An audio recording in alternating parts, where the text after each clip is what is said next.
سیف اللہ ایک نوجوان تھا، ماں باپ اس کے مر چکے تھے، کوئی بھائی بھی نہیں تھا، صرف وہ تھا اور اس کی خوبصورت بیوی ستارہ۔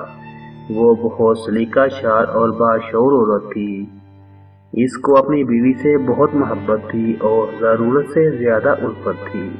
ایک دن کی جدائی اس پر گران تھی اور اسی بے پایا محبت نے اسے تلاش معاش پر نکلنے سے باز رکھا، یعنی وہ گھر پر ہی رہتا اور کام پر نہیں جاتا تھا۔ ایک دن اس کی بیوی نے شوہر سے کہا کہ باپ دادا کی پیدا کی ہوئی جائیداد کب تک ساتھ دے گی؟ اگر یہی رات ہی رہا تو ایک دن غربت آ کر رہے گی۔ اس کے شوہر نے کہا کیا کروں، اور گھر کی جدائی اور تمہاری محبت باہر جانے کی اجازت نہیں دیتی، دل نہیں کرتا تم جیسی بولی اور نو عمر لڑکی کو ایسے گھر میں اکیلا چھوڑ جاؤں۔ اس کی بیوی نے کہا کہ زمانے کا یہی دستور ہے کہ مرد کو باہر نکلنا پڑتا ہے تلاش معاش کے لیے۔ تمہارے جیسا خیال اگر ہر کسی کو ہو جائے تو دنیا بند ہو جائے۔ کسی بھی صورت میں جوان کا گھر چھوڑنے کو جی نہیں چاہ رہا تھا، لیکن بیوی کی عقلانہ گفتگو پوری طرح اس کے دل میں اتر چکی تھی، تو آخر کار گھر سے روانہ ہو گیا۔ کسی دوسرے شہر تلاش معاش کے سلسلے میں اس کے دوست نے اسے اسٹیشن چھوڑا، پھر نہیں معلوم کہ کہاں گیا اور کیسے گیا۔ پورا 1 سال ستارہ شوہر کی جدائی میں جلتی رہی۔ پورا 1 سال اس نے نہایت ہی صبر و تحمل سے گزارا، لیکن آخر کب تک؟ عورت جوان تھی۔ ایک روز نماز عشاء پڑھ کر سوئی تھی کہ ابلیس اپنے قاعدے کے مطابق آئے اور بیچاری ستارہ کو طرح طرح سے بہکانا شروع کر دیا۔ اس حد تک ستارہ کے نفس امارہ اور نفس صالحہ میں جنگ ہونے لگی۔ ابلیس نے نفس امارہ کو ترجیح دی اور نفس صالحہ کو شکست دے دی۔ اس کے صبر کا پیمانہ لبریز ہو گیا۔ ستارہ کے محلے میں ایک بڑھیا رہتی تھی جو دور دور تک مشہور تھی۔ اسی وقت اس نے خادمہ کو بھیج کر بڑھیا کو بلوایا اور خلوت میں لے جا کر اس سے کچھ دیر تک سرگوشی کرتی رہی۔ بڑھیا تو بلانے کے ساتھ ہی سمجھ گئی کہ میں کس مقصد کے لیے بلوائی گئی ہوں۔ ستارہ نے اپنی خواہش بیان کی، ساتھ یہ بھی کہا کہ جوان ہو اور اعلیٰ ظرف ہو تاکہ میرے راز کو افشاں نہ کرے۔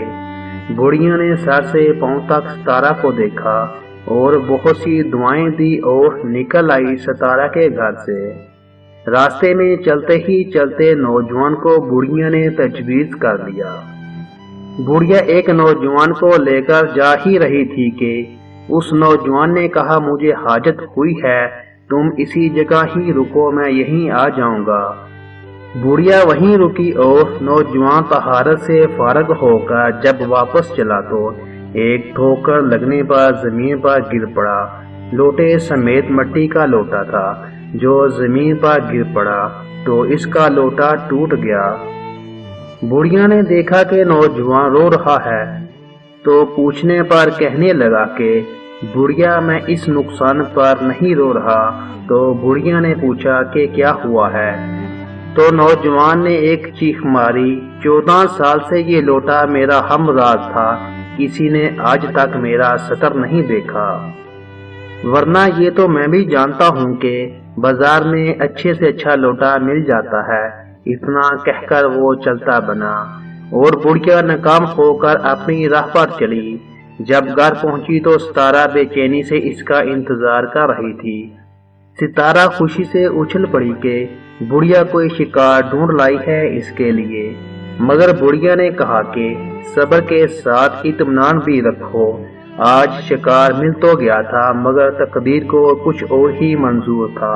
ستارہ کو سارا ماجرا بتا دیا تو ستارہ رونے لگی تو بڑھیا کے پوچھنے پر کہنے لگی کہ میری قابل نفرت زندگی پر مجھے افسوس ہوتا ہے، شیطان کے بہکاوے میں آ کر میں نے اپنے شوہر کو دھوکہ دینا چاہا۔ ایسی بے حیائی کی زندگی سے تو موت ہی بہتر ہے، افسوس۔ نوجوان نے ایک بے جان لوٹے کو اپنا سطر دکھانا پسند نہیں کیا، اور میں ایک غیر مرد کو اپنا سطر دکھانے کے لیے خوشی خوشی راضی ہو گئی۔